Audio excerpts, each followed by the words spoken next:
Well, it's a bit different to my usual entrance at these events, but thank you, County Durham. Thank you for turning up today. I came up last night, actually, and stayed in County Durham. And looking around the area, it's very much like the place I come from, which is Ashfield. Ashfield's in Nottinghamshire. Ashfield is a place that's built on the blood, sweat and tears of coal miners and factory workers and engineers. And it's a bit like Durham, County Durham, really. So we've got a lot in common. And the other thing we've got in common, traditionally or historically, is politics. You know, these areas were always traditional Labour heartlands, Labour areas. In Ashfield itself, Labour would regularly get 25,000 majorities, always at a Labour MP. And it's pretty much the same in County Durham until a few years back. So the politics are the same, the history is the same, the manufacturing is the same, the work's the same, the industrialisation is pretty much the same. It's just the accents that are a little bit different. But you have to ask yourself, why is places like Ashfield in Nottinghamshire or Nottinghamshire as a whole pretty much similar to Durham with the politics? And that's quite simple. When you look back at through history, look at the industry we had in Notts and in County Durham and in the northeast, which is predominantly mining. You know, we had a lot of these industries, the nationalised industries, well, all of them actually had closed shop unions. So for some of these young people in here, I think there's 2 young people in here today, closed shop unions, when I started the pit, before you went underground to do your first day at work, you had to join a union. Well, you couldn't join any old union, you had to join the union. And the union was the National Union of Mine Workers for steel, it was the National Union of Steel Workers, for rail, the National Union of Railway Workers, and so on. That's just how it was. So automatically, when you started working these big industries in Nottinghamshire and Durham, you were automatically paying money into a trade union, and then each trade union was affiliated to the Labour Party. So a few pence, a few bob each week from your union subs went straight to the Labour Party. So the workers in these areas were paying for the Labour Party. We had a financial stake in the Labour Party. And you know what? There was a bit of a trade-off as well, to be fair. So the Labour Party would draw candidates to become MPs from the mining industry, from railways, from power utilities, from the steelworks, etc. And that, I suppose, worked okay-ish, because you've got people sat in Parliament, where we're sat now, that had worked in the steel mills, that had worked in the pits, that had worked in the fishing industry. And that was good, because they could get up and talk in Parliament, and they could talk about their friends who they used to work with. They could actually represent their areas and their own industries. But over the last 25 years, 30 years or so, that's all changed. The Labour Party, which used to represent these areas, like Durham and Nottinghamshire, it's completely changed. They haven't got people that's worked in these industries anymore. I think the last coal miner to be elected to Parliament was me in 2019. And that was as a Tory, not as a Labour Party member. It's completely turned on its head. So the Labour Party that used to stick up for the working classes in areas like Durham, in Nottinghamshire, in Lancashire, in Yorkshire, these sort of heavy industrialised places, the Labour Party doesn't speak to these people anymore. In fact, I go as far to say that back in the past, we were classed as useful idiots by the Labour Party. But now, who have we got running the country? It's not ex-steel workers, it's not ex-coal miners, it's not ex-fishermen, it's not people that's actually done a shift and been involved in working class communities. It's people like Rachel from Accounts. We've all heard that one, haven't we? We've got David Lammy. You know, we've got this Jonathan Reynolds. He's up in Scunthorpe today, by the way. He's going to take over British Steel and run British Steel, and that fills me with fear. This is a man, by the way, who has never had a proper job. He's never run a business. And they've left it till the last minute. They recalled Parliament on Saturday. They left it till the last minute to try and save British Steel. We've got a ship, a container with 55,000 tonnes of coking coal stuck in Immingham docks. This had come all the way from Japan to burn in our steelworks in Scunthorpe. We've got a coal mine in Whitehaven in Cumbria, which could produce coking coal. You can blend it and use it to make steel and cement. It's literally 3 hours away by train to the Scunthorpe Steelworks. Yet we're shipping this coke from halfway around the world. It's absolute madness. No business would run like that properly. And you know what I say when we've got these coal mines?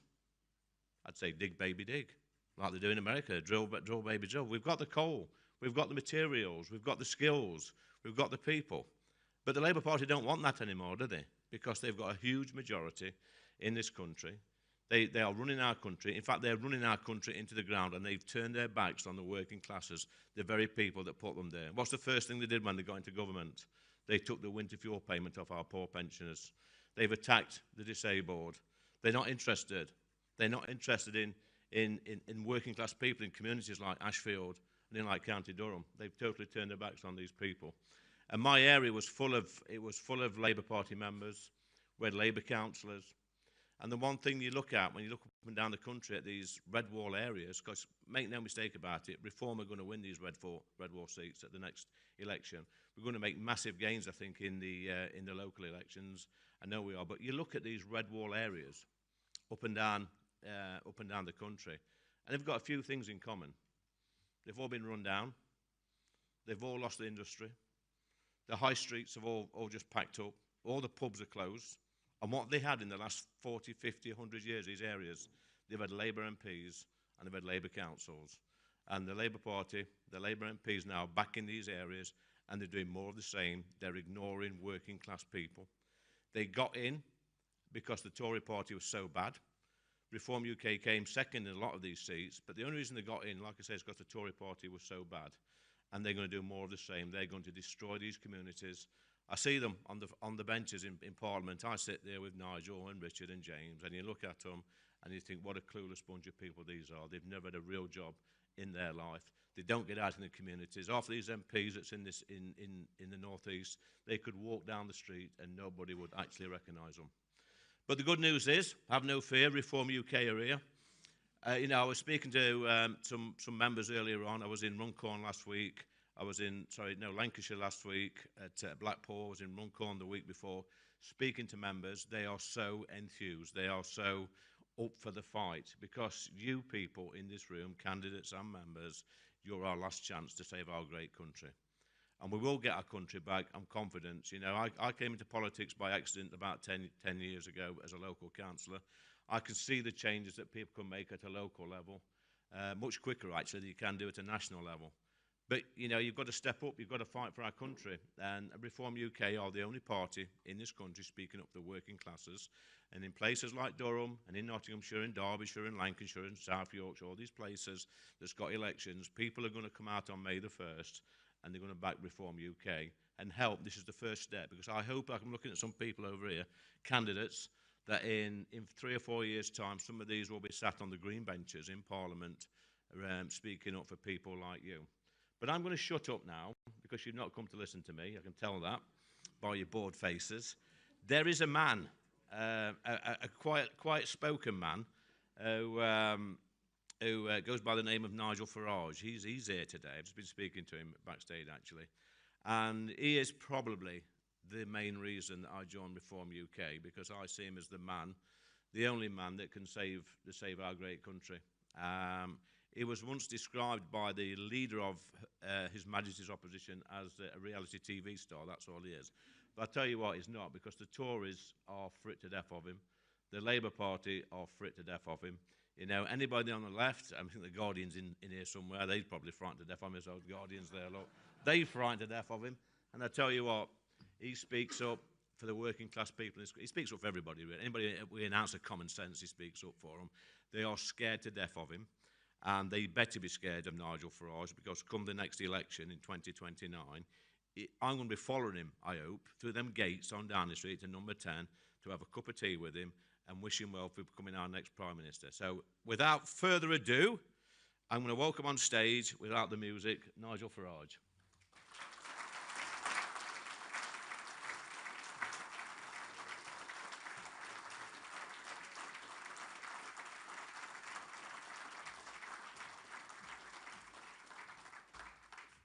Good morning, everybody. In the early hours of the 5th of July, after the result in Clacton, I said, we've dealt with the Conservative Party, although to be fair, they pretty much dealt with themselves, I think, prior to the election. And I said very clearly, now we're coming for Labour. One person who did notice was Tony Blair. In that week's Sunday Times, he wrote a piece saying, that Labour need to be very worried about reform. But over the course of the last 10 months, most of the commentary has been the battle, the civil war, as some would paint it, between the Conservative Party and us.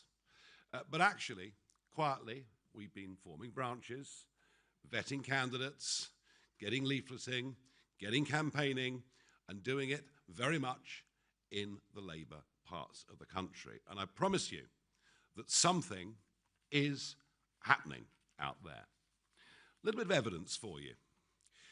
Every Thursday, there are local council by-elections that take place around the country. I want to read out a few of them that have happened in the last 8 weeks. In the Longondale ward in Tameside, a council seat, interestingly, that was once held by Jonathan Reynolds, that solicitor. Oh, no, he's not a solicitor. Sorry about that. Our business secretary, who now runs British Steel, more of that later. In the Longondale ward last week, Reform came in, having never stood before, up 46.6%. Labour down 28.8%. A few weeks before that, in St Helens, quite close to Runcorn. In the Blackbrook ward, Reform came in at 41.1%, with Labour down 18. In Wolverhampton, in Bilston, Reform up 34.8, Labour down 38.9. And in Torfan, in South Wales, Reform up 47, Labour down 49. These results have been happening week on week in areas that Labour would have considered ever since the end of the First World War to be their safest possible ever areas. And I mentioned Runcorn because Runcorn is that kind of constituency. It is Labour's 16th safest seat in the United Kingdom. Well, I'm going to be there again on Thursday of this week, and all I can tell you is we're giving them one hell of a run for their money, and it's going to be, you know, I get it. They've got 10 times the number of staff we've got. They've got a lot more money than we've got. They've got a much bigger machine than we've got, but it is going to be, I think, incredibly close in Runcorn. So in the Midlands, in the North, in Wales and in Scotland, Reform is now the opposition to the Labour Party, with the Conservatives trailing some way behind. And in these red wall areas, any thought that the Conservatives would start to win again, seats that they surprised people with in 2019, some here indeed in County Durham, it's for the birds. The sheer level of betrayal of what people who voted for Boris Johnson in 2019 got. They didn't get the Brexit they voted for, and they got mass immigration on a scale never seen before in the history of these islands. Those people are not ever going to trust the Conservative Party up here again, and frankly, nor should they. So I can tell you that if you're considering voting Conservative in these areas, you are wasting your vote. Because if you want a party that can beat Labour, it is now very clearly Reform. Now, it's very appropriate that we're here today in County Durham, the old coal mining area that once employed 160,000 men and boys, and a place where Keir Hardie, the founder of the Labour movement, came and spoke regularly. The Labour Party exists, he said, to give the working man a voice. Well, that today, of course, would be the working man and working woman. But today's Labour Party doesn't think the way that Keir Hardie thought. No, Keir Starmer's Labour Party is a very middle-class party, North London dominated, full of human rights lawyers who seem to care more about vague concepts of international law coming from foreign, and in some cases, in my view, illegitimate courts, than it does about working people. And 10 months in, I announced today, perhaps for the first time publicly, that Reform are parking their tanks on the lawns of the Red Wall. Today's the first day I've said that, but I absolutely mean it, and we're here to stay. And the evidence is that people who are switching to us, this is not a short-term protest. They actually believe in us. They can see that we represent those values of family, community, country. They can see that we're patriotic. They can see we want to put the interests of British people above absolutely anybody else. So those voters are here, and they are going to stay. Now, you might have noticed there's been a bit of polling out overnight, which one of the newspapers picked up on, and I'll just give a little demo, I think. So 68% of people in the Red Wall poll believe that Britain is broken. And that's exactly our analysis. We're a country in economic decline. We're a country in societal decline. We're a country in cultural decline. And in particular, they point out here, borders, the NHS, and the economy failing. And I don't know who writes the headlines in The Sun, but I do think Keir's worst nightmare is quite funny.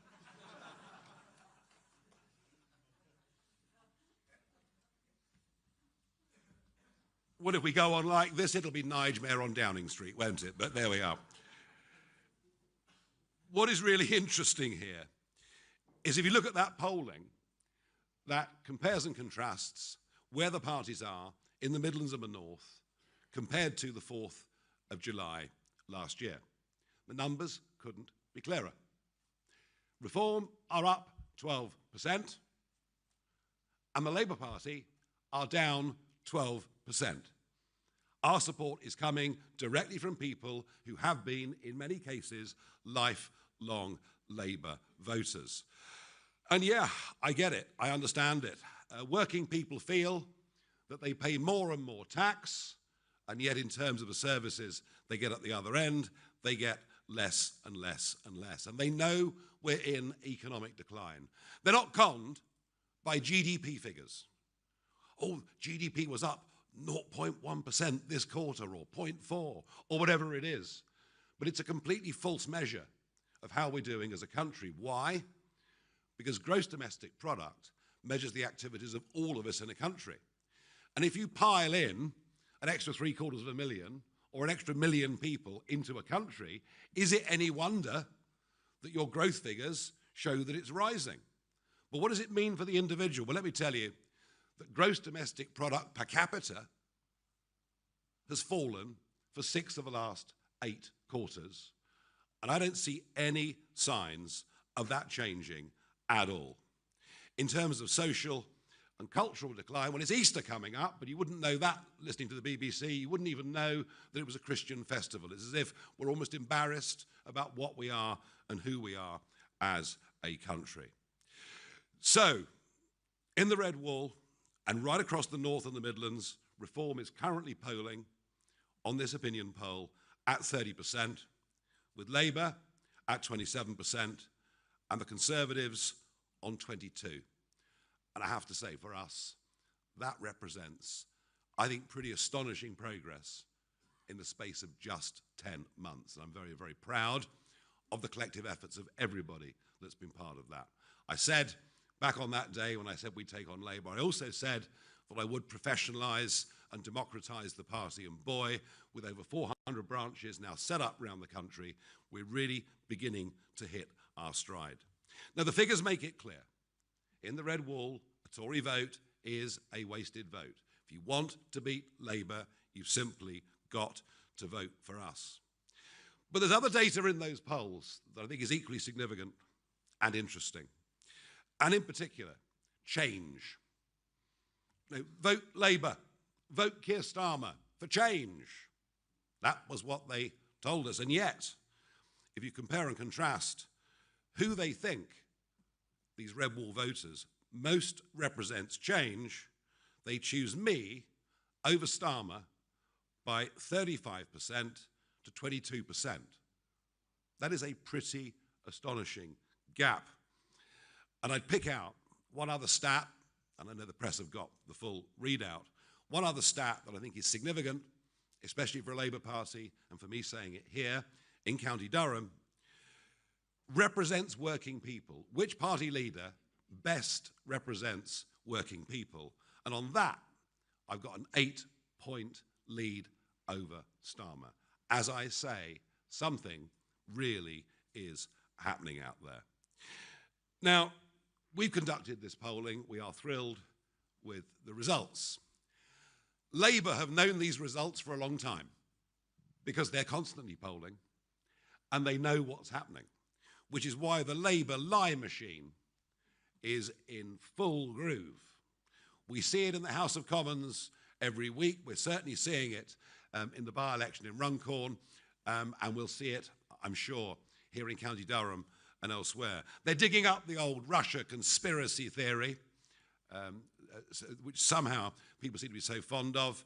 The fact that I said once 12 years ago that I respected Putin as a leader but didn't like him, wouldn't want to live in the country, and have condemned him for the attack, the vicious attack on Ukraine. But somehow, the line that Starmer keeps coming out with is that we fawn over Putin. Outright lies. On the NHS, they're putting out literature saying, vote reform, and they'll charge you 15 grand for a hip replacement. We've never, ever, ever suggested anything other than the NHS should be free.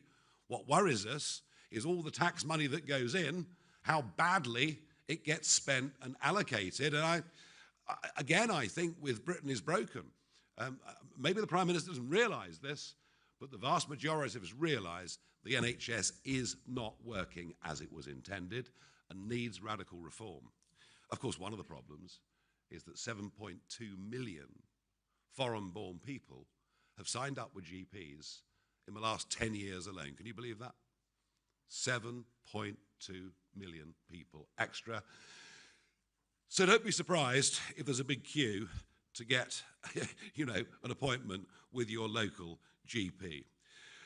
But unlike Labour, we do support working men and women. And a vast percentage of our voters actually have alarms that go off in the morning.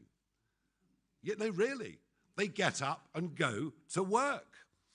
And they're beginning to ask themselves, why are we paying all this tax? What are we getting for it? I met four young blokes in a pub the other week. That probably won't surprise any of you. Four young blokes, Saturday evening, having a drink. They wanted to come say hello, quick chat, all at school together. I asked them, what do you do? Plumber, welder, plasterer. Hard-working guys that get up early in the morning. And they all said the same thing. We earn good money, but we just feel our taxes are going up and up and up. And then one of them said, yeah, and there's three of our class, these were all early mid-20s, the three of our class never had a job, don't want to have a job, they've all got 2 or 3 kids, and our taxes and our hard work are subsidising their lifestyle. And this can't go on. This can't go on. Nobody is actually prepared to stand up and say, we must support working people, and we cannot go on with so many of our young people, frankly, choosing just not to work. So we're very much on the side of working people, and perhaps what happened in Scunthorpe last week rather sums it up. Now, Richard Tice and I went up to the blast furnaces, not, by the way, an out-of-character thing for me to do, because I worked for 22 years in the metals business before getting involved in politics. And so many of the clients and customers that I had in those years have simply disappeared as we've watched British manufacturing decline to the most extraordinary degree. When Port Talbot closed in South Wales, government did nothing. When Redcar, just down the road, closed in 2015, government did nothing. In fact, government seemed pleased that by these plants closing down, it would reduce our annual CO2 emissions. So big victory. Not, of course, unless you think about it more deeply, because what happened to that steel production? Well, in the case of Redcar, it went to India. In the case of Port Talbot, it's gone to China. Both will manufacture that same steel and then will ship it back to the United Kingdom. We haven't cut our carbon dioxide emissions. We've exported our carbon dioxide emissions at the destruction of many local communities. I don't believe there would have been a Saturday sitting of Parliament if Richard Tice and I had not been up to Scunthorpe and been greeted the way we were by those workers, especially in the local spoons afterwards. They actually felt there was someone speaking up for them. They actually felt there was somebody on their side. And that, I think, is why Labour did what they did. Where we go from here, I don't know. Although what a bizarre situation we've got this morning, where we're not quite sure where the coal is. You know, the coal that we could have manufactured ourselves and mined in Whitehaven in Cumbria? But oh no, we can't do that. That'd be no good for our carbon dioxide emissions. So we've actually imported some of it all the way from Japan. And now Coal Hunt is on as they desperately seek where this consignment is.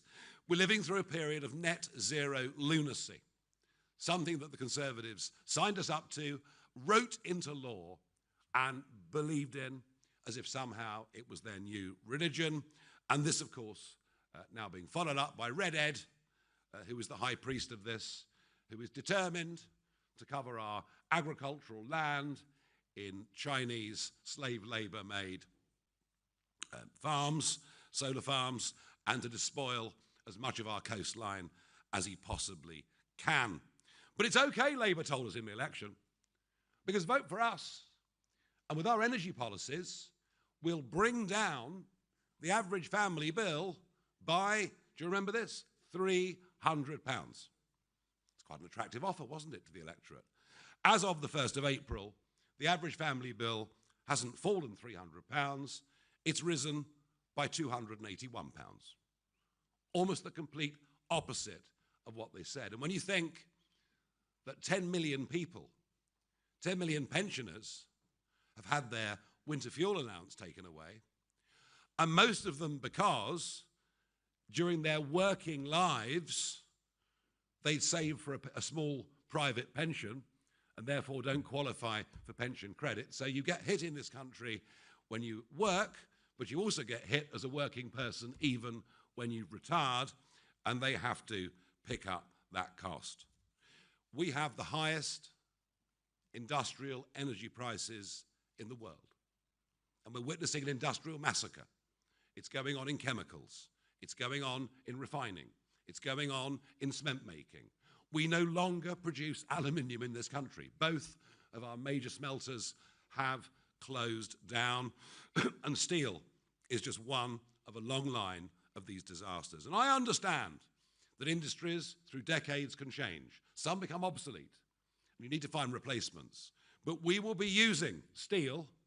In fact, we will be using huge amounts of steel. After all, the Prime Minister seemed very proud of the big 40-acre theme park that's going to get built in Bedfordshire. Well, we're going to need tens of thousands of tons of steel for that, and I think we should be manufacturing that steel here, not importing it from China. And the same goes for the North Sea. Conservatives put exorbitant taxation levels on profits in the North Sea, which saw companies that in some cases had invested in the North Sea for up to 60 years go, and Labour, well, now are making life almost impossible. We should be self-sufficient in oil. We should be absolutely self-sufficient in gas, and we have to have energy in Britain, not that is intermittent and pushes us out to the edge when the lights almost went out at the end of January this year. We need to produce more energy and cheaper energy. 21st century living demands absolutely nothing less. And this is part of our strategy. Reform will re-industrialize Britain. And we'll have a proper, sound industrial policy, but it only works if we start producing enough of our own gas and oil and coal and all of those things. And we really, really believe in that. But when it comes to business, of course, Labour are completely and utterly clueless. 25 men and women in the cabinet, and not a single one has ever set up a private company. Not one. Seems almost unbelievable. Because we're not just on the side of those that work for big companies, we're very much on the side of those who struggle with IR35 rules, making it nightmarishly difficult for anyone that is self-employed. We're also on the side of the 5.5 million men and women that run small businesses that have been so badly hit by this most recent budget. And they felt for years, I mean, it was the Conservatives, of course, that pushed up corporation tax, which is what these small companies pay. The Conservatives pushed that up 30%. The Conservatives gave nothing on IR35, and the Conservatives did nothing on the quangos and regulators that make the lives of these people so miserable. Yeah, we believe in men and women setting up their own thing. We believe in people giving it a go, going out and trying to be successful. And we're very much on their side. And we're certainly on the side of hard-working family farms. People who work all the hours God sends in goodness knows what weather, whose average incomes are incredibly low, and yet the Labour Party has come for them in the most appalling way. I had a letter last Sunday from a lady, 90 years old, living in West Sussex. It had been a dairying farm, dairying business built up through generations, who said, my husband's died, my son Tim runs the farm, I'm now terrified that I won't live for 7 years. Because if I die within the next 7 years, he's going to have to sell off 20% plus of the land, and the whole thing becomes unviable. No doubt Ed Miliband wants those farms covered in solar farms and probably increased housing for an exploding population. But we're also on the side of those on low pay. And I think our biggest policy at the general election that we launched and we'll keep fighting for is, rather than the level at which we start paying tax being frozen, the way it is year after year after year, we believe the most dramatic tax change that is needed is to lift the level at which people start paying tax to £20,000 a year. That will mean people on low pay genuinely will be a bit better off. But equally important, it will incentivize those on benefits who know that if they work for more than 16 hours a week, all their benefits will be taken away. It will incentivize them to get back to work. So I firmly believe that we are the party of working people. We respect working people, we want to help working people, and we notice that unemployment is now at a 4-year high. And I think through what will happen over the course of this summer is that in retail and hospitality, as a result of that budget, many, many people, especially young people looking for part-time work, will find they simply cannot get those jobs. And there are many other areas in which this government has completely failed people. Starmer told us he was going to smash the gangs. Remember that? I thought, well, that had about as much chance as working as hearing every year we're launching a war on the drugs gangs. Well, that hasn't worked very well, and this was never going to work very, very well. And channel crossings, so far this year, are over 40% higher than they were last year, and that's before we get the warm weather, and it's before the temperatures in the channel increase. So we're on for a record year. No sign of anyone crossing the channel being deported. Yes, the Labour Party have got rid of some overstayers, that is true, but nobody that comes is going to be deported because, and the Prime Minister made it very clear in only his second speech in the Commons as Prime Minister, he made it very, very clear how wedded he was to the European Convention on Human Rights, their associated court in Strasbourg, and the incorporation of all of that into the 1998 Human Rights Act. And as far as we're concerned, this is about sovereignty, just as the Brexit vote was about sovereignty, and we will leave the ECHR if we're in government. We'll repeal the Human Rights Act and stop our now somewhat corrupted judiciary from using this at every opportunity not to deport people. Unless we deport all of those that come illegally, they will continue to come. I can't give you legal immigration figures because they won't be out until June. It's quite likely that the numbers will be down, but still enormous. But remember, we're looking at the net. And what we will see in the figures are more and more and more people leaving the country. We're back in a 1970s brain drain. The sheer number of people I've spoke to who've said, I'm leaving, or if I could afford to, I would leave, is worrying and depressing. We've got to make this a place that people want to stay. And there's anger out there on the streets in these red wall areas over two-tier care, two-tier policing, two-tier justice, and two-tier recruitment. what happened after Southport was the most appalling cover-up. If we'd known the identity and something about the murderer, I don't believe those riots would have happened on anything like the scale that they did.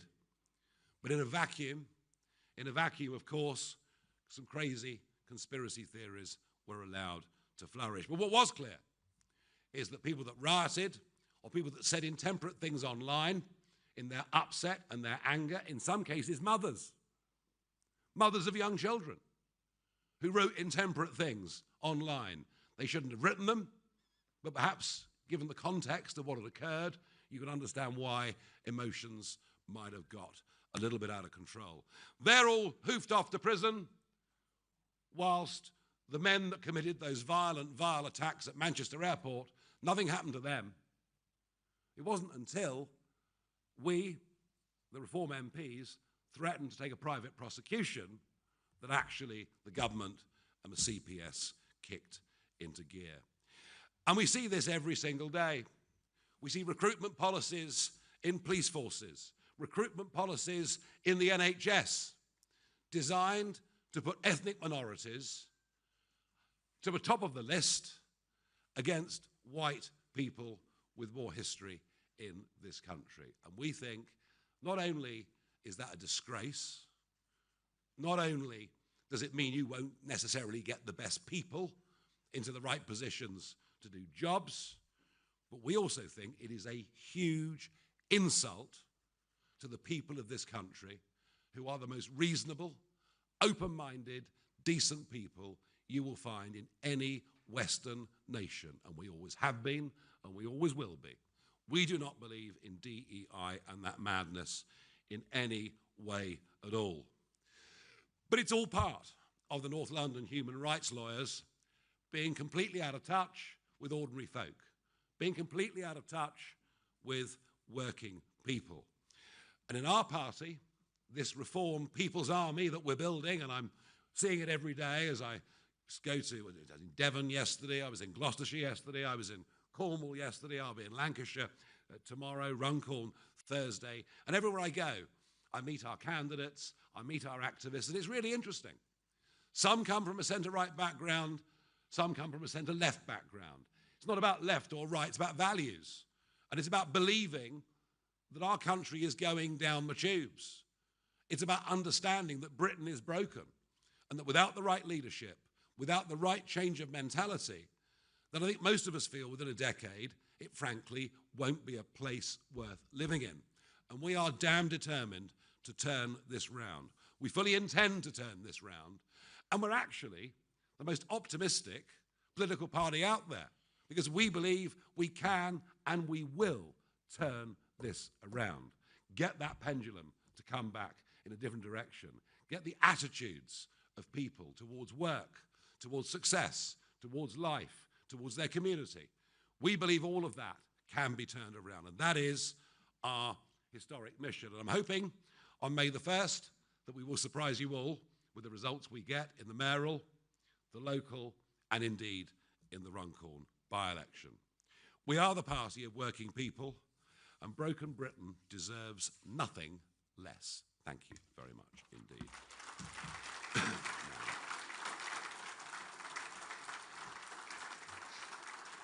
Now, I've been handed a list, a press list, of people that want to ask questions, beginning with Tom Wilkinson from PA.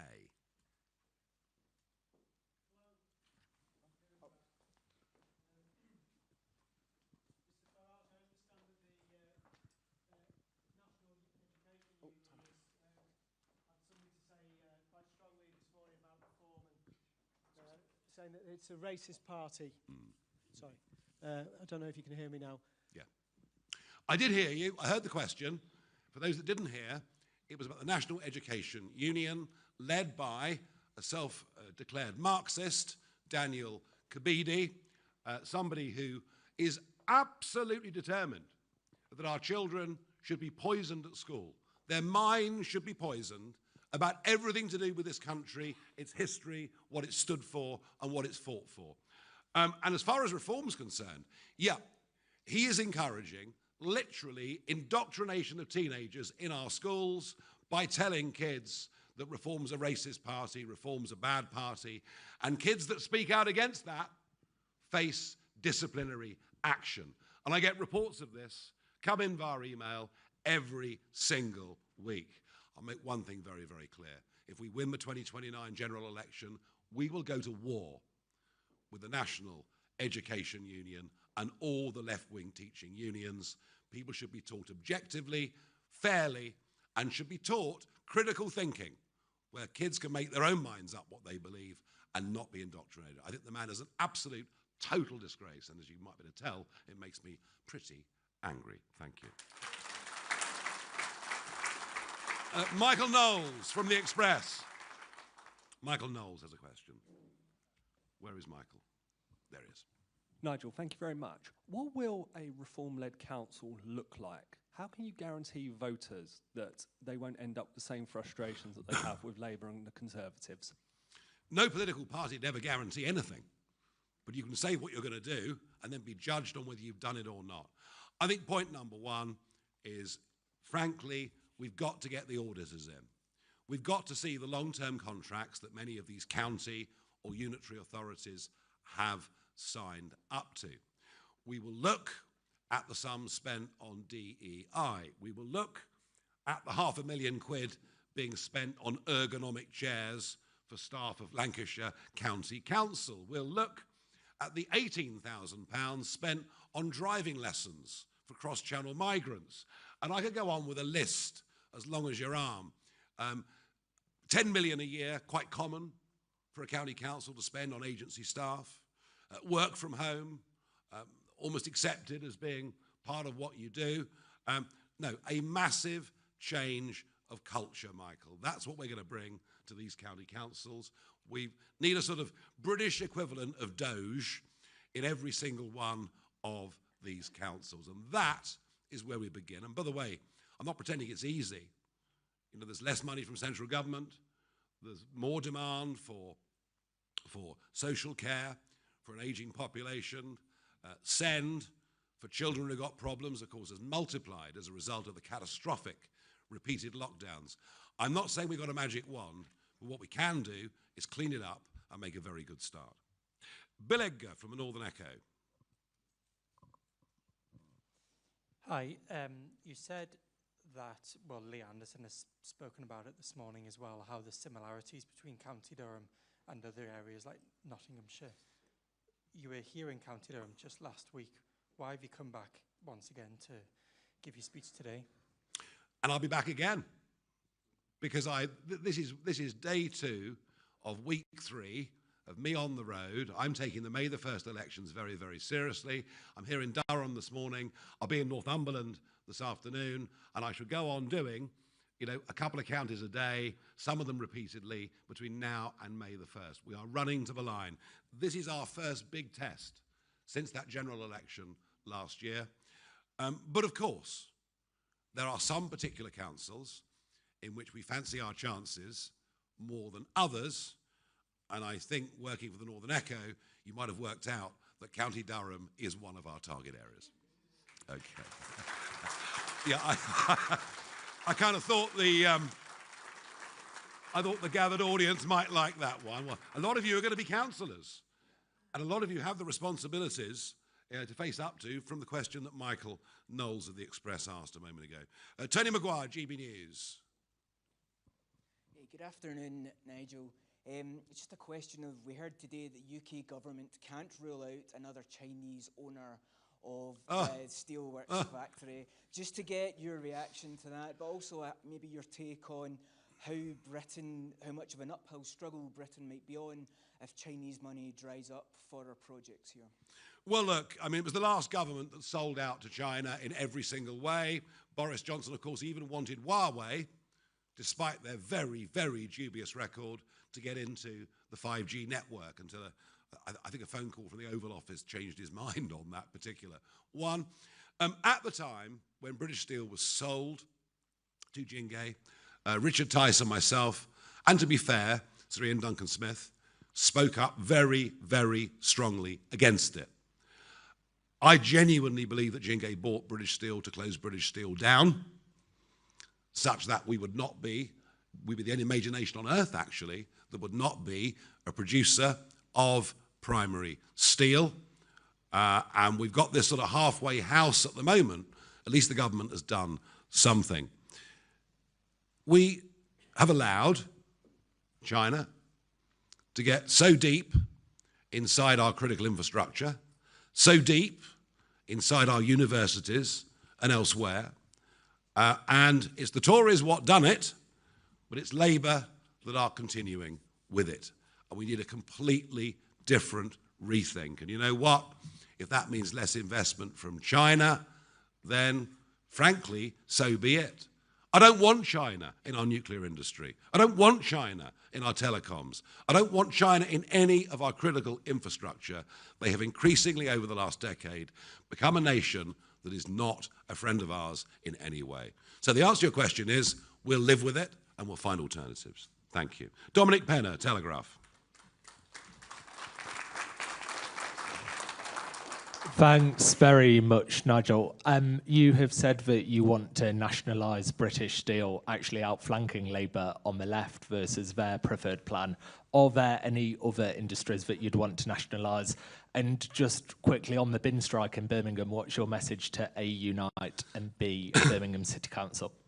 Yeah, well, look, the reason that Richard and I called for nationalisation, because we were there on Tuesday and we realised there were only 3 working days, 3 normal working days left to get the orders in for the iron and the coal. Otherwise, those blast furnaces would close for good. And that's why we put the call out for nationalisation. It was that urgent. There wasn't time to find a new potential private partner. So that's why we did that. And in Birmingham, well, if you vote for a Labour council, that's what you get. 17,000 tonnes of rubbish, and rats the likes of which have not been seen since the Western Front. No, I haven't been to Birmingham. A couple of friends have visited and said it really is awful, and it represents a genuine health hazard. And I know that 24 hours ago, Army logistics have been called in to Birmingham, but I suspect what we actually need are going to be some soldiers pretty damn quickly, and an army of rat catchers and lots of terrier men and things like that to sort this out. But there you go. If you vote Labour at local government level, that's what you get. Matthew Holhouse from The Economist. Thank you. Mr. Farage, so your pitch today really is about how you're hoping to sort of eat into Labour's support. I mean, if you look at the YouGov voting intention from last month, you're taking about 20% of the Tories' 2024 vote against 4% of Labour's. So isn't the truth that actually, ultimately, you're eating into the Conservative vote, and Labour is a fragment of where you're drawing your support from? No. That Conservative vote's gone. It's not coming back. Those people that voted Conservative in 2019 in Bishop Auckland down the road are never voting Conservative again. It's gone. It's gone. And I'm going to repeat the numbers, Matthew, for your benefit, right? If you take the West Midlands, the East Midlands, Yorkshire and the Humber, the North East and the North West, they are the regions that were polled for this Survation poll as published in The Sun today. And what that shows is since the last election, since the 4th of July last year, we are, Reform, up 12%, right? Labour is down 12%, and the Conservatives are virtually unchanged. I rest my case. Thank you. Let us go to Patrick Maguire of The Times. Nigel, we heard a pretty moving eulogy from Lee for trade unions earlier. Richard Tice was in the Commons wearing a trade union badge. You've been posing with unionised workers in Scunthorpe, but you've just slagged off the teaching unions. Yes. Where do you stand on trade unionism in this country? Are you now prepared to accept, you know, partnership with the trade unions if it means better working class representation for reform?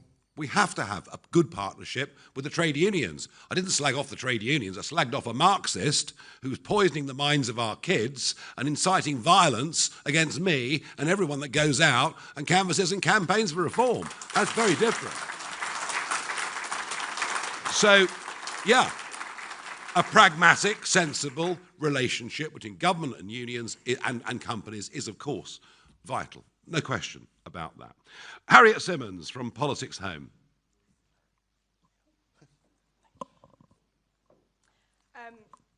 Labour won back all of its heartlands at the last election. Do you really think you can turn the red wall into the reform wall? The turquoise wall. The turquoise wave. This is what you're talking about. Yeah, do you know what? I think voting has become much more transitory than it's ever been before. And whilst Labour did win back the heartlands, it was a loveless win. In many of those seats, actually with fewer votes than they got under Jeremy Corbyn in 2019. The last general election was an anti-Tory election. Labour won a landslide in terms of parliamentary seats, but not in terms of votes, not in terms of percentages. And look at the turnout. I mean, even with postal voting happening on a huge scale, questionable scale, but a huge scale these days, you're still back down to the historic low of 60% turnout. So huge numbers of people who traditionally had voted Conservative or voted Labour didn't trouble the scorer. And I think that's the other element to our vote, perhaps getting back to the point that Matthew made, is I do think that one of our challenges, but one of the things we can succeed with over the coming years, is to get people who've left the democratic system to re-enter the democratic system. And that'll be particularly interesting with young voters, where there's no doubt, Reform, myself, there's a lot of support out there from 16 to 24-year-olds. And we've got to convert that into people that actually go out and vote. So they're challenges, but they're ones that I'm happy for us to take on. I've got two from the Financial Times. Anna wanted to speak to me afterwards. Leah Quinn. Mr. Farage, when I look around this event and many other reform events, the demographic is quite similar. There are a few, but really not that many women or young people. Can you tell me one policy you have to attract women and one that you have for young people? Young people are at work. They're at work.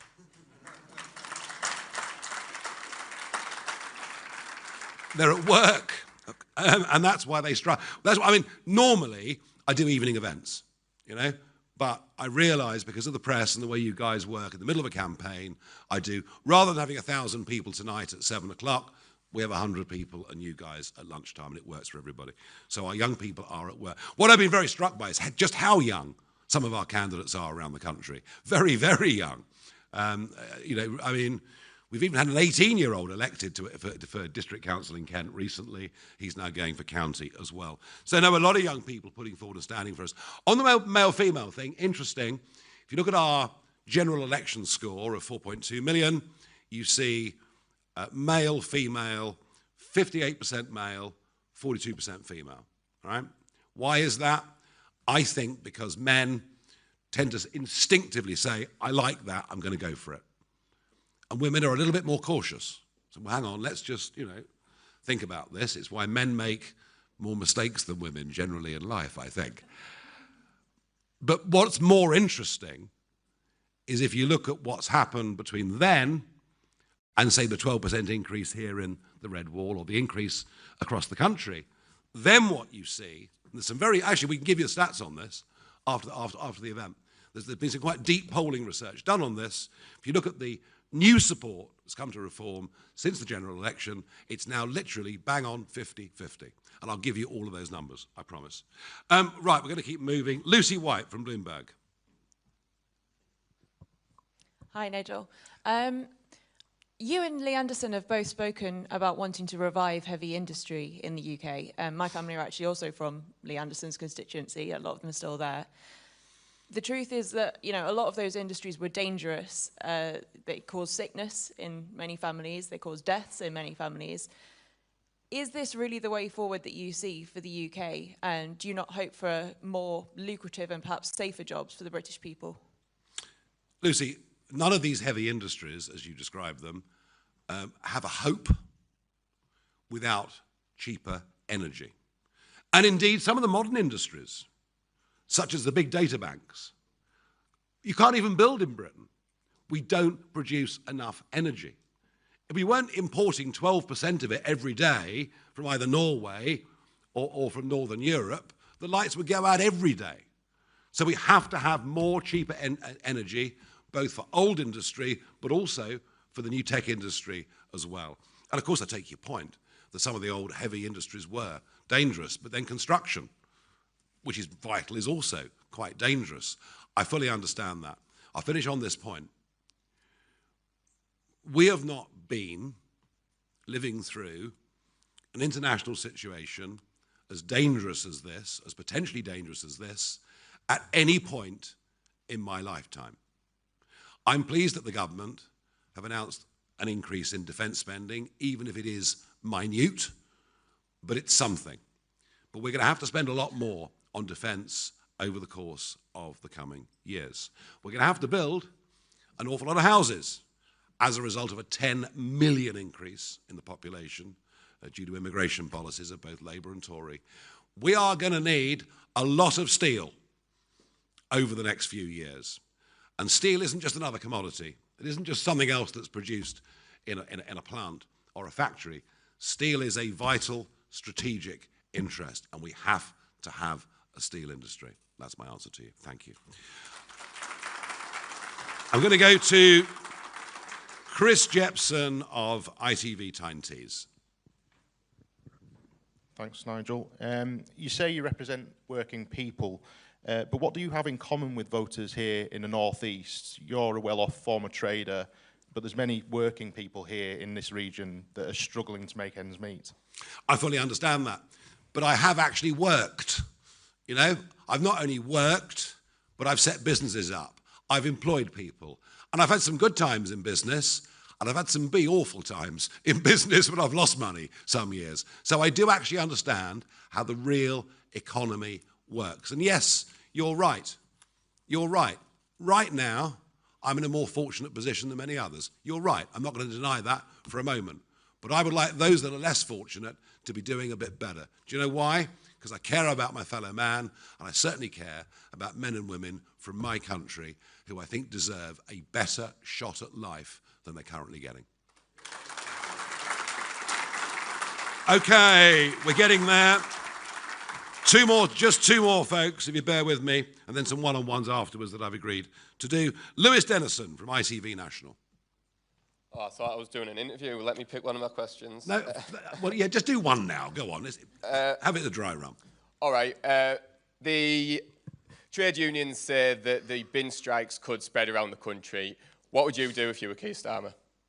Well, I don't know whether they will or whether they won't, but one of the reasons I think that we're seeing this strike is the unions perceive the Labour Party to be weak. You know, we saw quite early on, as winter fuel was being cut, all sorts of payouts going to their friends in the public sector and elsewhere. I think it's the perception that the unions are weak that may well lead to more strikes. So, yeah, it may well happen. I guess the approach, well, it's back to the question really that Patrick Maguire asked earlier. It's about relationships with trade unions. It's about being firm but fair. That has to be the answer. Right, last one here until I do some one-on-ones afterwards. Peter Walker from The Guardian. Hi, I thought you'd never get to me. You were on the list and we never, ever... Lee might have a go at you in public, but I don't. Not yet, anyway. Just a quick one. In your speech, you basically promised to rescind all the extra revenue-raising measures the government have put in. So the farmers' tax, winter fuel, NICs. And you also promised to stick with greatly raising the income tax level at which people pay money. That's the big one. All of this will cost billions of pounds a year. And the only proposal you've put forward in the speech to actually save money would be getting rid of DEI measures and chairs, which would probably cost a fraction of a percent of the total budget. Do you actually have a plan for how you'd pay for all these economic plans, whether on council level or national level? And if you don't, do you risk slightly conning voters? Well, I tell you what, I tell you who's been conned. I mean, £20 billion extra of government spending under Rachel from accounts. They're already 20 billion out. And we can talk about debt if you like. I mean, the extent to which, you know, in 15 years, we've gone from an accumulated national debt of nearly £1 trillion to one of 2.8 trillion. So has anybody been frank with voters about how they were going to pay for anything? I mean, let's be honest about that. And fascinatingly, last week, there was a 30-year gilt auction that the Bank of England withdrew at the last minute, and I've never seen that before. I've never, ever seen a government bond auction be withdrawn, so fearful were they of what investors would demand. So yes, we have deep problems. The reindustrialization of Britain, beginning with energy, with oil and gas, will, within a couple of years, produce tens of thousands of well-paid, in fact, in many cases, highly paid jobs. And it depends how much time we have. But if we can get our hands on the regulators, the quangos, who do so much to stifle business and I mean, honestly, I'm not exaggerating this. Every small trader I talk to, no matter what they're doing, you know, their business is being impaired by unnecessary, excessive regulation. So I'm talking about a cultural change, and a country in which hard work becomes something that we respect, where work from home in the public sector disappears, where productivity increases. They're some of your answers. But yeah, we've got a huge, huge, huge problem to turn around. Right, okay, that is the end of the formal part of today's presser, parking our tanks on the Red Wall lawn. Labour have known in private that we're here for some time. Their behaviour towards me has suggested that, but after today, they will know it fully in public. My thanks to members of the press for coming. My thanks to all of you, part of our People's Army here in County Durham. And I'll see you all next week. Thank you.